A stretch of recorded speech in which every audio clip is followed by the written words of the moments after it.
So it looks like Boosie, I'm talking about one of the most principled street niggas out of all the street niggas in the world, I'm talking about pretty much been looked at as like the role model for the streets and everything that comes with the streets and staying loyal to the rules of the streets, going play by play, book by book, rule by rule of the streets, has finally decided to put down his gangsterism flag. Well, separate himself from his gangsterism religion and put down his gangster flag. I'm talking about now. That may come to the shocking to a whole lot of people as you see Boosie as like I say, just discreet, period.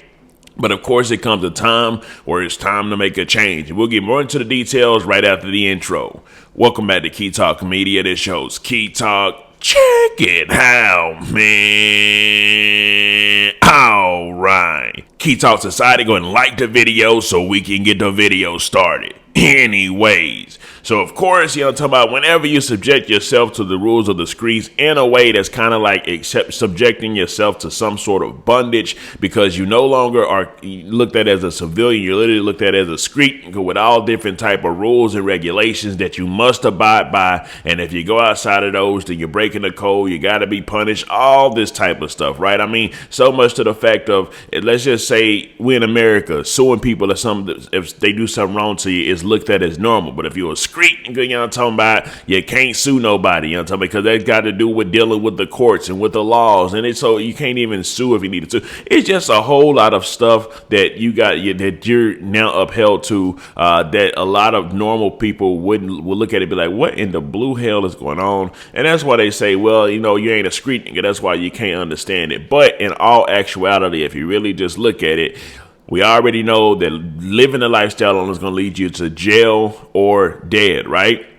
That's bondage. That's literally subjecting yourself into a form of slavery. If you know that the ending goals of both of those is jail or dead, that's literally signing yourself up for slavery, because in slavery, what is it? You're in bondage until you die, right? Well, if it's perpetual servitude. But anyways, it looks like one of the most, talking about streeters of the most streeters of all, Boosie, has came out and he pretty much said, I went to talk to some juveniles facing real time, and one of them just reached out and said, my words changed them. I really need to talk to these kids about moving right and doing right. And obviously moving right and doing right is the opposite of the streets. I don't want nobody child going through what I've been through, what he's been through, living in the streets and being part of the street life and doing the street stuff in order to survive.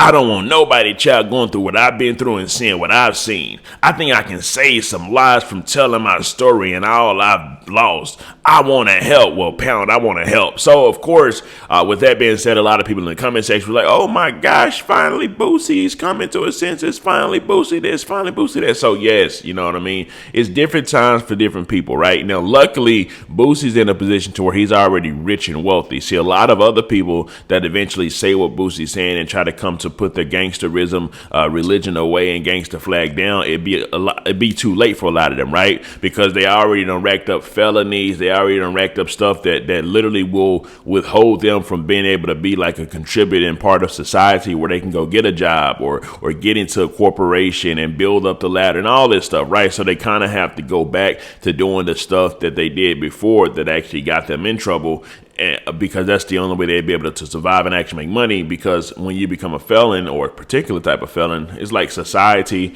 job world, and all that stuff just kind of cuts you off and like, hey, go get it however you can, right? So that's why the cycle just goes back in a circle and circle and circle. When you see people get out from doing a lot of time and end up going back and getting out and going back, is because literally the more you're going back is the harder it's going to be to actually like get yourself back into regular society, right? And get and do like, go the route that may not make you the most money as quick, which is a regular job, because it ain't street money, it's coming so fast. But in the long run, that's what's going to be more beneficial, because you'll be able to be around your kids. You'll be able to raise your kids. You'll be able to like build. So instead of going after what's so fast, it's like a small progression. But in the long run, it works because you don't end up in jail or you don't end up dead or all this other stuff, right? But anyway, so Boosie is now saying that he wants to make a change, and we'll just have to see how his making a change goes.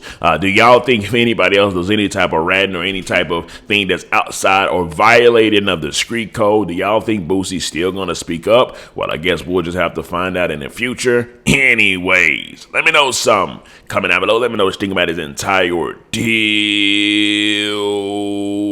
I'm out.